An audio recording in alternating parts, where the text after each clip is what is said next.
टिल्लू एक गरीब कबाड़ी था जो दिन भर कूड़ा बीनता था और फिर उसे बेचकर अपना और अपनी पत्नी गिन्नी का पेट पाल रहा था। टिल्लू और गिन्नी की शादी को 4 साल पूरे होने को थे और अब वो 2 से 3 होने जा रहे थे। अरे अरे, ये क्या कर रही है गिन्नी? छोड़ इसे, ला मुझे दे, मैं कुएं से पानी लेकर आता हूँ। क्या क्या करोगे आप भी? पहले ही सारा दिन धूप में इधर उधर भटकते रहते हो और अब मेरी वजह से ये सब भी करोगे? तो क्या हुआ? और वैसे भी बच्चा तो हम दोनों का है ना, उसकी खातिर अगर थोड़ा बहुत ज्यादा काम कर भी लिया तो क्या फर्क पड़ता है? फर्क पड़ता है जी। अब मुझसे आपकी ये हालत और नहीं देखी जाती। मेरी मानो तो बच्चे के पैदा होने से पहले कहीं और रहने का इंतजाम कर लो। यहाँ बहुत परेशानी होती है, पानी लेने भी कितनी दूर जाना पड़ता है और तो और अपनी झोपड़ी के पास कितना घना जंगल है। दिन रात यही डर लगा रहता है कि कहीं कोई जंगली जानवर न धमक पड़े कभी। बोल तो तू ठीक रही है गिन्नी, लेकिन अपनी हालत भी तो तू जानती है ना। कबाड़ बेचकर जो पैसे मिलते हैं उससे खाने पीने का भी ठीक से जुगाड़ नहीं हो पाता। ऐसे में कहीं किराए पर कमरा कैसे लेंगे? माना कि यहाँ थोड़ी दिक्कतें हैं, लेकिन ये जगह जैसी भी है तो मुफ्त की ना। इतना कहकर टिल्लू कुएं की तरफ चल दिया। टिल्लू ने गिन्नी को तो समझा दिया, लेकिन वो खुद को नहीं समझा पा रहा था। ठीक ही तो कह रही है गिन्नी, ये जगह वाकई में रहने लायक बिल्कुल भी नहीं है। ये कुआं, इसमें भी बस नाम भर को ही पानी बचा है। हे भगवान, क्या क्या सपने देखे थे मैंने कि एक दिन चांद पर जाकर अपना घर बसाऊंगा, लेकिन यहाँ तो पृथ्वी पर ही ढंग का बसेरा नहीं मिल रहा। और अब तो मेरा बच्चा भी इस दुनिया में आने वाला है, क्या उसका नसीब भी मेरी तरह ही होगा? ये सब सोचकर टिल्लू की आंखों में आंसू आ गए और वो कुएं के पास ही अपना सिर पकड़कर बैठ गया। असल में टिल्लू की झोपड़ी जिस जगह पर थी वो शहर से काफी अलग था, जहाँ सुख सुविधा के नाम पर कुछ भी नहीं था। कुल मिलाकर टिल्लू और गिन्नी बड़ी मुश्किलों में जी रहे थे, लेकिन अब सवाल उनके आने वाले बच्चे का था, तो टिल्लू को कुछ तो करना ही था। नहीं, ऐसे तो काम नहीं चलेगा, लेकिन मैं करूँ भी तो क्या? हे भगवान, मुझे कोई रास्ता दिखाइए। टिल्लू हाथ जोड़कर भगवान से प्रार्थना कर ही रहा था कि तभी उसे किसी के दर्द से कराहने की आवाज सुनाई दी। टिल्लू उस आवाज की तरफ बढ़ा तो सामने एक बड़ा सा कूड़े का ढेर था, जिसे कुछ देर पहले ही शहर से आई हुई एक गाड़ी वहां डाल कर गई थी। आवाज तो इधर से ही आ रही थी, लेकिन यहाँ तो बस ढेर सारा कूड़ा। लगता है मेरा वहम होगा, मुझे चलना चाहिए। नहीं, रुक जाओ, मेरी मदद करो, मैं यहाँ हूँ। अब यहाँ पर इस कांच की बोतल में बंद हूँ मैं। इधर देखो, मेरी तरफ देखो। टिल्लू ने पलटकर देखा तो वाकई उसके सामने कूड़े के बीच एक कांच की बोतल पड़ी थी। टिल्लू ने उस बोतल को उठाकर देखा तो उसे अपनी आंखों पर यकीन नहीं हुआ। ये सब क्या है? मैं कोई सपना तो नहीं देख रहा? तुम तो एक परी जैसी लग रही हो। हाँ, मैं एक परी ही हूँ और तुम कोई सपना नहीं देख रहे। ये सब सच है। मुझे एक दुष्ट जादूगर ने इस कांच की बोतल में कैद कर दिया है। इस बोतल के अंदर मेरी शक्तियाँ काम नहीं करती। तुम भले इंसान लगते हो, मेरी मदद कर दो, मुझे इस बोतल की कैद से आजाद कर दो। लेकिन मैं तुम्हें इस बोतल से बाहर कैसे निकालूं? क्या मैं इसे तोड़ दूं? नहीं नहीं, ऐसा मत करना। अगर इस बोतल को तोड़ दिया तो मैं जिंदा नहीं बचूंगी। मुझे इस बोतल से आजाद करने के लिए तुम्हें पहले उस जादूगर के जादू को तोड़ना होगा। लेकिन मैं ये कैसे करूँगा? बहुत आसान है। बस तुम्हें इस बोतल को अपने हाथों में लेकर जोर से रगड़ना होगा और फिर इसका ढक्कन खोल देना। ऐसा करते ही मैं खुद ब खुद इस बोतल से बाहर आ जाऊंगी। क्या बस इतना ही? तो लो, ये तो मैं अभी कर देता हूँ। टिल्लू ने ठीक वैसा ही किया जैसा उस परी ने कहा। उसने पहले कांच की बोतल को अपने हाथों से रगड़ा और फिर उसका ढक्कन खोल दिया और इसके साथ ही वो परी उस बोतल से बाहर आ गई। तुम्हारा बहुत बहुत शुक्रिया। तुम नहीं जानते तुमने मुझ पर कितना बड़ा एहसान किया है। नहीं नहीं, ये तो बहुत आसान था। ये काम तो कोई भी कर सकता था। नहीं, हर कोई नहीं कर सकता था। उस दुष्ट जादूगर का जादू बस वही इंसान तोड़ सकता था जिसका दिल साफ हो, जिसने कभी किसी का बुरा न किया हो और जो अपने परिवार से बहुत प्यार करता हो।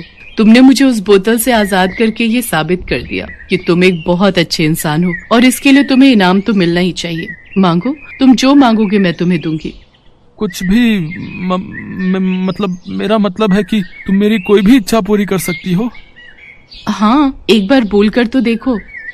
तो फिर ठीक है, मैं चाहता हूँ कि मैं अपनी पत्नी और बच्चे के साथ एक आलीशान घर में रहूं, जहाँ हमें किसी भी चीज की कमी ना हो। हर काम मेरे सोचते ही हो जाए, जो भी चाहूँ वो झट से मेरे सामने आ जाए। और हाँ, एक बात और, मेरा ये आलीशान घर यहाँ पृथ्वी पर नहीं बल्कि वहाँ दूर उस चांद पर होना चाहिए। टिल्लू बिना सांस लिए बस बोलता गया और परी उसे सुनती रही। क्या कहा? चांद पर? क्या तुम सच में चांद पर रहना चाहते हो? एक बार फिर सोच लो।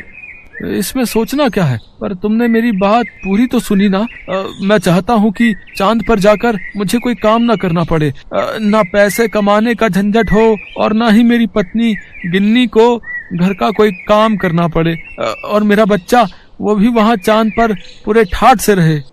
ठीक है, अगर तुम यही चाहते हो तो यही सही। इतना कहकर परी ने अपनी जादुई छड़ी हवा में घुमाई और इसके साथ ही टिल्लू और उसकी पत्नी सीधे चांद पर पहुंच गए। ये क्या हुआ? हे भगवान, ये मैं कहाँ आ गई? शुक्र है कि आप भी यहीं पर हो। पर आप तो पानी लेने गए थे ना, कहाँ है पानी का घड़ा? अरे कहाँ छोड़ा है उसे? अरे छोड़ उस मिट्टी के घड़े को गिन्नी, जरा अपने आसपास देख, तुझे ये जगह कुछ अलग नहीं लग रही? हाँ, लग तो रही है। अरे इतनी जल्दी रात कैसे हो गई? और ये जमीन, ये इतनी क्यों चमक रही है? सुनो जी, मुझे तो बड़ा डर लग रहा है। आपको पता है, मैं तो भगवान का ध्यान कर रही थी। जब आँख खुली तो यहाँ पर आपके साथ खड़ी थी। आप बताओ ना, ये कौन सी जगह है? हम यहाँ पर आए कैसे? और ये सामने जो इतना बड़ा महल है, ये किसका है? टिल्लू गिन्नी को पूरी बात बताता है और फिर दोनों उस आलीशान महल के अंदर जाते हैं जो उनके ठीक सामने था। पूरे महल में उनके सिवाय और कोई भी वहाँ पर नहीं था, लेकिन टिल्लू और गिन्नी की जरूरत की हर चीज वहाँ पर थी। गिन्नी, अब सारी जिंदगी मौज में काटेंगे। अपना बच्चा भी एक राजकुमार की तरह पैदा होगा और यहीं पर बड़ा होगा। अब हमें ना तो कोई काम करने की जरूरत है और ना ही कोई चिंता करने की। हाँ, लेकिन यहाँ तो बस हम ही हैं और कोई भी नहीं। हम ऐसे कैसे जिएंगे जी? ओफो, तुम औरतों को समझना भी ना बड़ा मुश्किल है। अब बताओ, मेम साहब को चांद पर रहकर भी चैन नहीं है।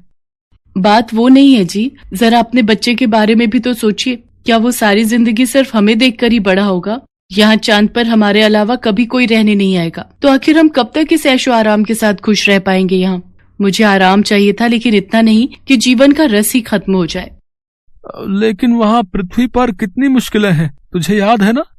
मुझे सब याद है जी, और मैं ये भी जानती हूँ कि आज नहीं तो कल आप अपनी मेहनत से उन सारी मुसीबतों का हल ढूंढ ही लोगे और हमारा बच्चा भी हमेशा खुश रहेगा वहाँ अपनी दुनिया में। लेकिन गिन्नी, अब हम चाहकर भी इस चांद को और यहाँ बने अपने इस घर को छोड़कर वापस नहीं जा सकते। उस परी से मैं बस एक ही इच्छा मांग सकता था जो मैं मांग चुका हूँ, और अब वो परी कहाँ है मैं तो ये भी नहीं जानता। इतना कहकर टिल्लू उदास हो जाता है, लेकिन तभी वहाँ एक तेज रोशनी होती है जिसके बीचों बीच वही परी खड़ी थी जिसके जादू से टिल्लू और गिन्नी चांद पर पहुँचे थे। परेशान मत हो टिल्लू, मैं तो पहले ही जानती थी कि तुम्हें चांद की ये दुनिया रास नहीं आएगी, लेकिन तुम्हारी इच्छा को तो मुझे पूरा करना ही था। गिन्नी ने बिल्कुल सही कहा, तुम और तुम्हारा परिवार वहाँ अपनी दुनिया में ही खुश रह सकोगे। तो बोलो, अब तुम क्या चाहते हो? चांद पर बना ये आलीशान महल या पृथ्वी पर बनी वही पुरानी झोपड़ी? टिल्लू और गिन्नी ने एक दूसरे की तरफ देखा और फिर फौरन पृथ्वी की तरफ इशारा कर दिया। उनके ऐसा करते ही परी ने अपनी जादुई छड़ी घुमाई और उसके साथ ही टिल्लू और गिन्नी वापस पृथ्वी पर पहुंच गए। लेकिन इस बार काफी कुछ अलग था। टिल्लू की टूटी फूटी झोपड़ी की जगह पर एक छोटा लेकिन पक्का मकान था। पास में ही एक खेत था जिस पर हरी भरी फसल लहरा रही थी। साथ ही साफ पानी से भरा हुआ एक कुआं भी था जो टिल्लू के घर के बिल्कुल नजदीक था। टिल्लू के लिए ये सब उस परी ने ही किया था और ये बात टिल्लू और गिन्नी भी समझ चुके थे। दोनों ये सब पाकर बहुत खुश थे क्योंकि आखिरकार उन्हें अपना सपनों का घर जो मिल गया था। इंद्रपुरा नाम के एक राज्य में भानु नाम का एक लड़का रहता है। वो 20 साल का है। उसका इस दुनिया में कोई नहीं है। वो लोगों के घर के बाहर से कूड़ा उठाता है और इसके लिए लोग उसे कुछ पैसे दे देते हैं। उसी से उसका गुजारा चलता है। वो दुर्गा माँ का भक्त है। वो हर रोज दुर्गा माँ के मंदिर में जाता है और ऐसे ही पुजारी जी से उसकी खास दोस्ती हो गई है। आओ भानु, मैं तुम्हारा ही इंतजार कर रहा था। ये लीजिए पुजारी जी, मैं दुर्गा माँ की पूजा के लिए फल लाया हूँ। भानु हर रोज फल लेकर जाता है और उसके बाद ही मंदिर में दुर्गा माँ की पूजा होती है। इंद्रपुरा राज्य के राजा का नाम इंद्र प्रताप है और उनकी इकलौती बेटी का नाम है इंदुमती। इंदुमती बहुत ही सुंदर है, इसीलिए राजा इंद्र प्रताप ने उसे महल से बाहर निकलने के लिए मना कर दिया है। इंदुमती अपने कमरे में बैठकर बाहर की तरफ देखती है और सोचती है कि ये दुनिया कितनी सुंदर है। पिताजी तो मुझे बाहर निकलने ही नहीं देते। काश मैं बाहर जा पाती। एक दिन राजकुमारी इंदुमती ने एक कागज पर कुछ लिखा और बाहर फेंक दिया। वो कागज उड़कर कचरे के ढेर में जाकर गिरा और भानु ने उसे देख लिया। वो उस कागज को उठाकर पढ़ने लगा। मैं राजकुमारी इंदुमती, इस महल में मेरा कोई दोस्त नहीं है। अगर कोई मेरा दोस्त बनना चाहता है तो रात को मेरे घर के बाहर आकर मुझसे मिले। मैं उसे एक सोने का हार दूंगी। रात को भानु महल के बाहर चला गया, लेकिन इंदुमती का कमरा दूसरी मंजिल पर है। भानु ने एक रस्सी फेंकी और उसके सहारे दीवार चढ़कर इंदुमती के कमरे के बाहर चला गया। राजकुमारी, मैं आ गया हूँ। इंदुमती बहुत खुश हुई। आखिरकार उसे कोई बात करने वाला मिला। वो दोनों पूरी रात बात करते रहे।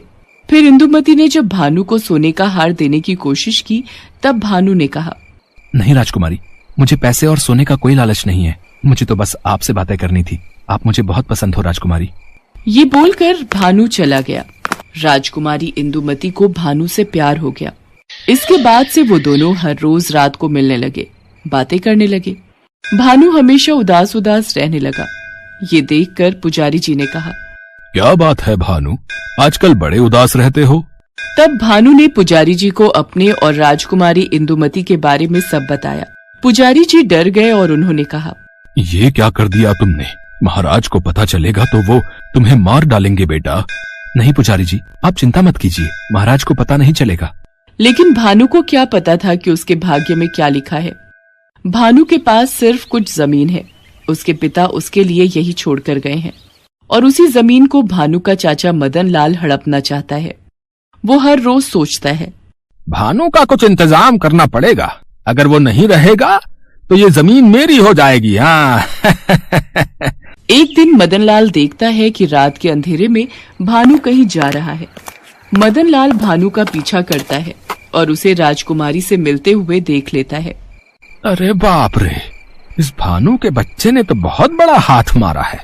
अब इस संदेश को तो महाराज के कानों तक पहुंचाना ही पड़ेगा। अगले ही दिन मदन लाल इंद्र प्रताप के पास जाता है और सब कुछ बता देता है। सब कुछ सुनकर इंद्र प्रताप गुस्से से आग बबूला हो जाते हैं। क्या एक कूड़ा उठाने वाले ने मेरी बेटी को फंसाया है? उसकी इतनी हिम्मत, मैं उसे काट के मगरमच्छों को खिला दूंगा। हाँ महाराज, ये ठीक रहेगा। वो भानु औकात से बाहर चला गया है, उसे तो मजा चखाना ही पड़ेगा। मदन लाल बहुत खुश हो जाता है। उसकी आंखों में साफ साफ लालच चमकने लगता है। रात को रोज की तरह भानु राजकुमारी से मिलने के लिए महल के पास जाता है। इंदुमती उसी का इंतजार कर रही थी, मगर जैसे ही भानु ने ऊपर चढ़ने के लिए रस्सी फेंकी, सिपाही ने उसे पकड़ लिया। छोड़ दो मुझे, छोड़ दो। अब तुझे हम महाराज के पास लेके जाएंगे, चल।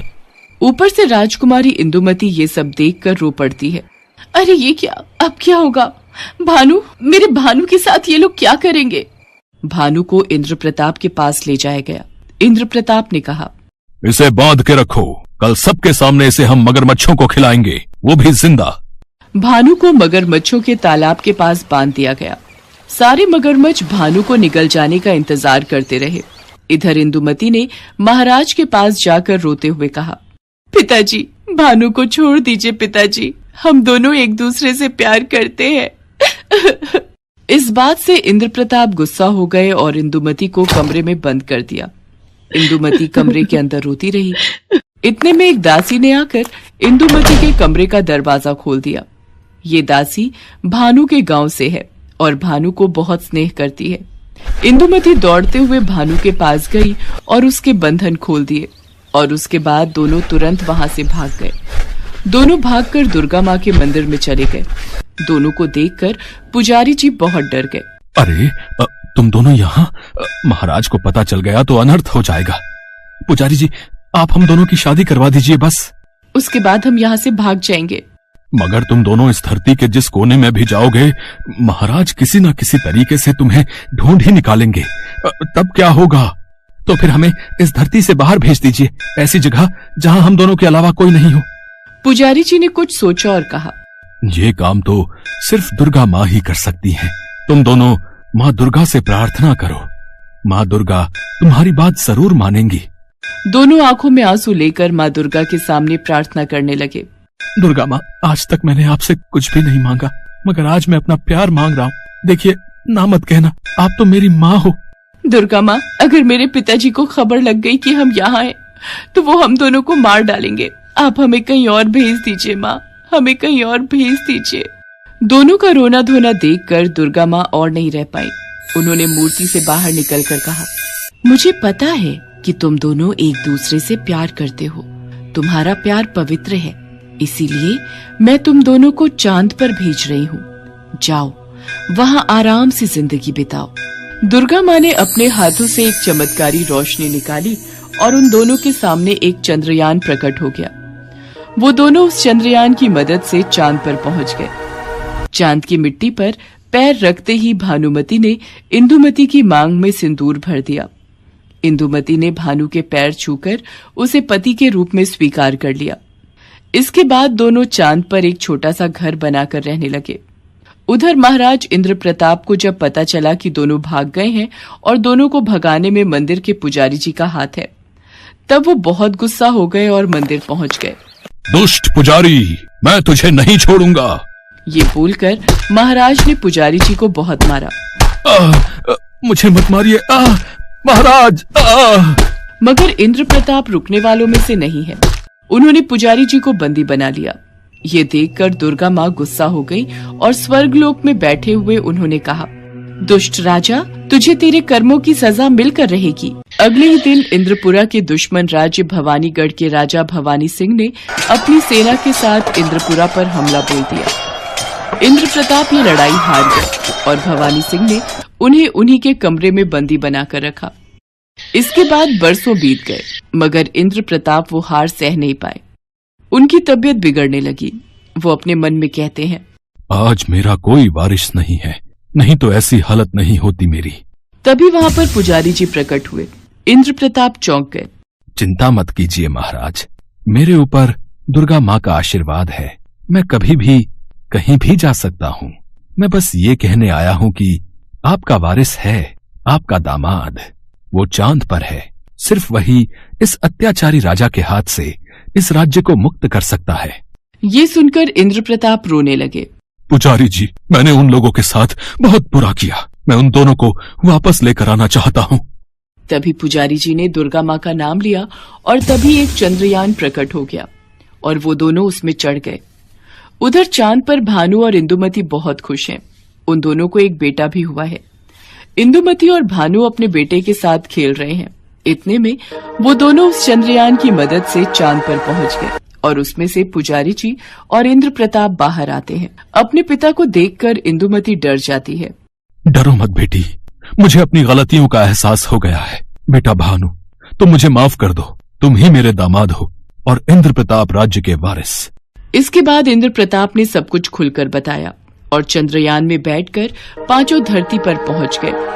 धरती पर पहुंचते ही भानु ने एक परिकल्पना बनाई और रात को अत्याचारी राजा भवानी सिंह को उसके कमरे में घुसकर मार डाला। इसी तरह भानु ने इंद्रपुरा राज्य को अत्याचारी राजा के कैद से मुक्त कर दिया। महाराज इंद्रप्रताप ने भानु को नया राजा बना दिया और राज्य का नाम इंद्रपुरा से बदलकर भानुनगर रखा गया। भानु ने सबसे पहले अपने चाचा को बंदी बनाया और फिर दुर्गा माँ का एक बड़ा सा मंदिर बनाया। वहाँ पुजारी जी पूजा पाठ करने लगे। राज्य के लोग भानु से बहुत प्यार करने लगे और इसी तरह सभी खुशी से रहने लगे। Thanks for watching.